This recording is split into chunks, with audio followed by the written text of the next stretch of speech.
వచ్చేసింది భారతదేశంలో cockroach Janata party online party. ఒక కొత్త ముసుగు, కొత్త సింబల్ ఓ పొలిటికల్ వాతావరణంలో. కాక్రోచ్ చీకట్లో కూడా మేము ఎన్ని కష్టాలు పడినా మేము ముందుకు వెళ్తాం, అధిగమిస్తాం అనే ఓ సింబాలిక్ రెసిస్టెన్స్ కోసం ఏర్పడిన ఈ పార్టీ ఏర్పడి 2-3 రోజుల్లోనే ఎక్స్ అంటే ట్విట్టర్లో లక్షలాది ఫాలోవర్లు రావడం, సస్పెండ్ చేయించడం, ఈ అకౌంట్ పోయింది. మళ్ళీ నిన్న కాక్రోచ్ ఈస్ బ్యాక్ అని ఒక కొత్త అకౌంట్ ఓపెన్ అయింది. మళ్ళీ ఇక్కడ లక్షలాది మంది చేరారు. ఇన్స్టాలో మనం చూస్తున్నాం బీజేపీకి హైయెస్ట్ ఫాలోవర్స్ 8 మిలియన్, కానీ కాక్రోచ్ జనతా పార్టీకి 20 మిలియన్లు ఫాలోవర్లు వచ్చేసారు వితిన్ జస్ట్ 2-3 డేస్. ఏంటి ఈ జెన్ జీ ఒక ఆన్లైన్ విప్లవం కనపడుతుందా? ఈ రియాక్షన్ ఏంటి? ఈ రియాక్షన్ దేనికి వచ్చింది?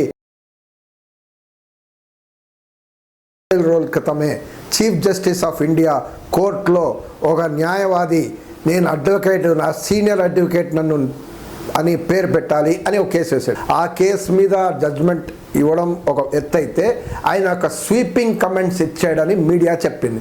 ఏంటంటే, మీ పనికిమాలిన యూత్ మీరు సోషల్ మీడియాలో కూర్చొని సిస్టమ్ని ఎత్తడమే తప్ప ఆర్టీఐ మీద ఆర్టీఐ వేసుకుంటూ ఆ రకంగా పనిమాలి పనులు మీరు చేస్తున్నారు, కాక్రోచెస్ పారాసైట్స్ లాగా అనేది ఓ స్వీపింగ్ కమెంట్ ఇచ్చారని చెప్పారు. ఆయన మళ్ళీ మరుసటి రోజు నేను ఇలా అనలేదు, ఆయన మీడియా వక్రీకరించింది అని ఓ స్టేట్మెంట్ అని ఇచ్చాడు. కానీ ఇది మాత్రం ఈ జన్జీలో యూత్లో ఇది సింపుల్గా వెళ్ళలేదు. వెంటనే అభిజిత్ దీప్కే అని బోస్టన్ యూనివర్సిటీ స్టూడెంట్ ఈ ఎక్స్ని ఫామ్ చేశాడు. కాక్రోచ్ జనతా పార్టీ సిజేపి అనేది ఆన్లైన్లో ఫామ్ చేశాడు. ఫామ్ చేసి దానికి ఒక మేనిఫెస్టో పెట్టాడు. వీళ్ళ డిమాండ్స్ ఏంటి అని పెట్టాడు. ఐఆమ్ ఏ కాక్రోచ్ అని పేరు చెప్పి జనాలు బయలుదేరుతున్నారు. టీషర్ట్స్ కూడా వచ్చేసాయి, ఐఎమ్ ఏ కాక్రోచ్.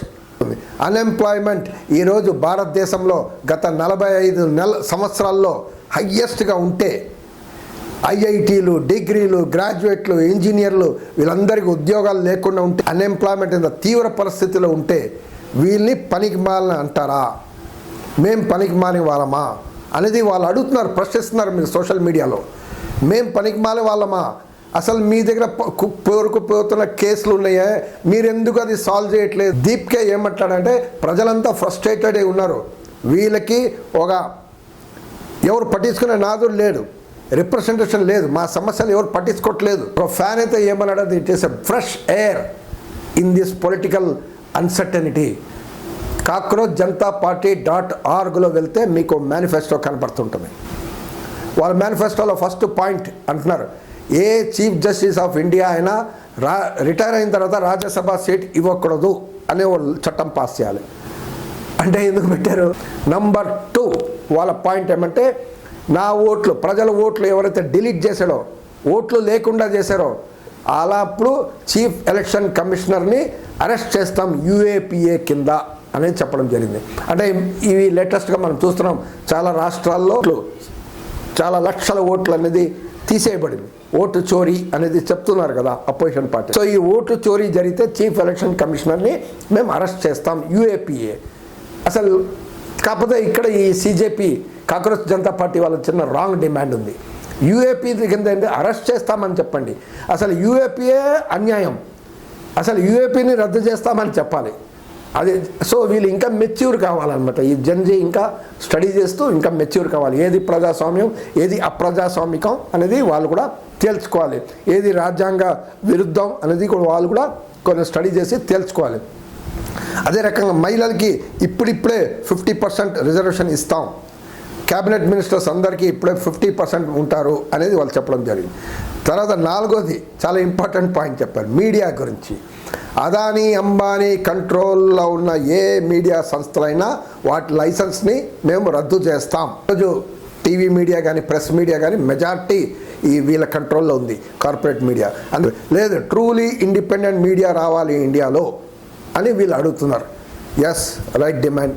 అదే రకంగా ఈ గోధీ మీడియా అంటే డప్పులు కొట్టే మీడియా, ప్రభుత్వానికి డప్పులు కొట్టే జర్నలిస్టులు ఎవరైతే ఉన్నారో వాళ్ళపైన మేము ఇన్వెస్టిగేట్ చేస్తాం, ఇన్వెస్టిగేట్ చేసి వాళ్ళ బ్యాంక్ ఖాతాలని రద్దు చేస్తాం అనేది వీళ్ళు చెప్తారు.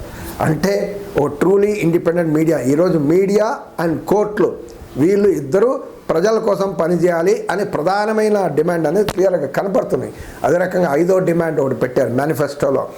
ఏ ఎమ్మెల్యే ఎంపీ అయినా ఎన్నికైన తర్వాత ఫిరాయింపులు చేస్తే కథం 20 సంవత్సరాలు ఆయన నిలబడే హక్కు లేదు ఎలక్షన్లో అనేది పెట్టడం జరిగింది. ఇవన్నీ ఏమంటే స్పాంటేనియస్గా ఇప్పుడు ఉన్న జరుగుతున్న పరిణామాలపైన రియాక్షన్ లాగా మనకు కనపడుతున్నాయి. కానీ కాంక్రీట్ డిమాండ్స్ కూడా కావాలి కదా.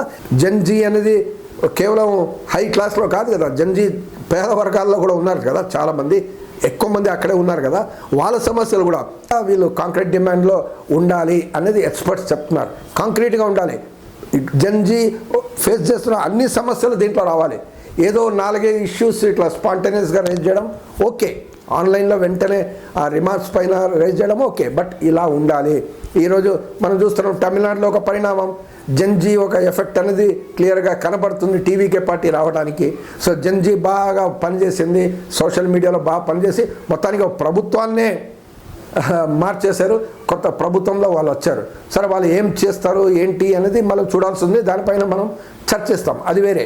బట్ ఒక కాంక్రీట్ ఒక ఇష్యూస్ బేస్డ్ రావాలి అని ఎక్స్పర్ట్స్ అంటున్నారు. అంతేకాకుండా ఆన్లైన్లోనే ఇది ఏర్పడింది ఓకే ఫైన్. ఇది దాని తర్వాత ఉద్యమాల్లో వస్తుందా, ధర్నాలు ఇది అవన్నీ జరగాలి కదా, ఆ ఉద్యమాలు ర్యాలీలు అవన్నీ కూడా జరగాలి కదా, పోక్ చేయాలి కదా, ఫిజికల్గా కూడా పోక్ చేయాలి కదా అని ఎక్స్పర్ట్స్ అంటున్నారు.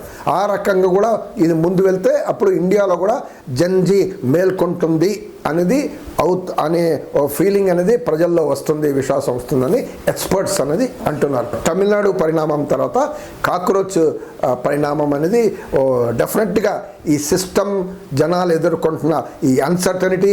నేను ఈ మధ్యలో ఇండియా ఇన్ డేంజర్ జోన్ అని చెప్పాను, ఓ వీడియో కూడా చేశాను. అదే రకంగా ఆయిల్ షాక్ వల్ల ఎఫెక్ట్ ఏంటి అని చెప్పాం. ఇవన్నీ ఏమంటే ఇండియా భారతదేశం ఎదుర్కొంటున్న తీవ్రమైన సమస్యలు. దానికి రియాక్షన్గా ఇది ఒక ఆన్లైన్గా ఈ నెట్వర్క్గా వచ్చిందని తెలుసుకుందాం. కానీ ఇది మూమెంట్గా వస్తుందా లేదా అనేది మనం వేచి చూడాల్సిన పరిస్థితి.